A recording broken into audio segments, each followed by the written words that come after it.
Man City, Nottingham Forest at the Etihad Stadium. 2-0. I think you'd expect a lot more. Yeah, we thought it was going to be like 4-5, but yeah. You'd think it'd be a really good hiding. City at home seem to be absolutely ruthless on most occasions, but I think potentially the red card maybe made a big difference. I didn't watch the full game, so City still dominated the game.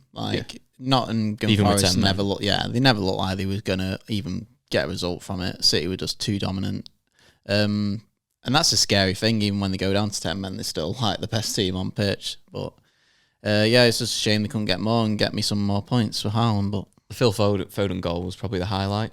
Yeah, it was a brilliant ball from Rodri around the halfway line. Crossfield ball to Walker, and the touch from Walker to Foden was... Especially the sprint that Walker makes. Yeah. Like, he has to actually cover quite a lot of ground to get the touch on it for the assist. Probably one of the only players that can do that with his pace at the minute. Unbelievable. So explosive when he moves forward, but Foden's got to take it well. Yeah, it's a great finish. Inside of it's the near post, isn't it, from the side that he finishes it. There's a few more chances as well, like we say. Haaland seems to get a lot of his goals like the way he got that. Do you know, like a header at the back post and it's just straight into the corner? But he always seems like he's unmarked. Like no one even marks him. I think whether that's just good movement. I think he just get that many chances as well. You know, you see some games when he goes and scores 3 or 4 or whatever it is. There's some games where he has similar chances and he's just not sticking them away. I mean, he is very clinical, but he reminds me, obviously, in some respects, because Haaland is looking like he'll just be a machine all the time, really. Yeah.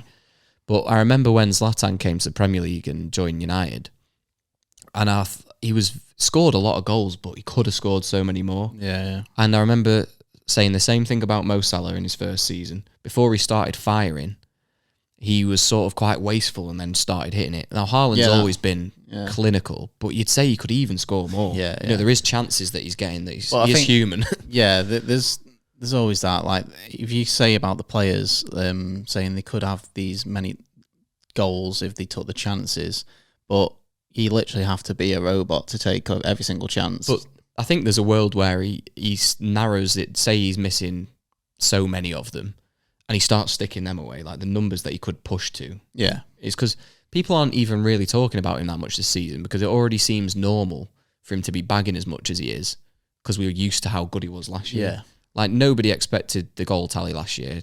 It was like 52 goals or something, it was ridiculous. Yeah. But now he's already got 8 or 9 already this season in the Prem, which, if this was his debut season, you'd hear all the praise, but I think he's already a victim of his own success in that. His praise is already just like, oh, it's just Haaland. That's what he does. Do you know if Pep only just started in the Premier League now and Haaland's doing what he's doing, but say for the next 10 years they carried on, he could have just absolutely smashed the record. No, he could. I think there's a world where if he chose to spend the rest of his career in the Premier League, who knows what numbers you could get to. I can't see it. We spoke about it before, haven't we? But yeah, have we seen that thing on, I think it's is it Ben Foster? Yeah, his podcast thing. Goldbridge says this Premier League record's a myth, Alan Shearer, because you need to include the Division 1 in there as well. Yeah, I understand it, but I think that's just bitter. He's just trying to rile people up there. Sure, it's like the Premier League is the competition we now play in. I respect the fact that was previously the same thing, just a different name and all that. But that's what people know, and that's what we look at. Yeah, you know. So it's just one of those things. I will say on this City game, Rodri got obviously sent off. It was similar to what Casemiro did against Crystal Palace last season, where he gripped his neck for like a split second, didn't he? Well, I actually think this one is more stupid than that.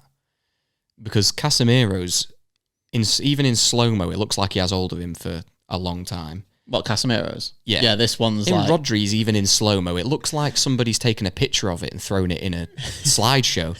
It's like, he's like this.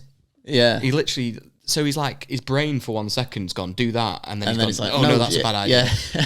But he's already made the mistake. But at the point where, like, if it was me, the point where I've done that, I'm thinking, I'm fucking throwing him on the floor because I'm getting sent off now. He might as well. He's just made himself look like an idiot, I think. Yeah. But what made me laugh is, don't get me wrong, I love Walker and everything, but he must look back at his interview, right? So I was watching Match of the Day, and Walker comes out in the interview after, right, and he says, Rodri doesn't have it in him to do something like that. He's not that sort of guy.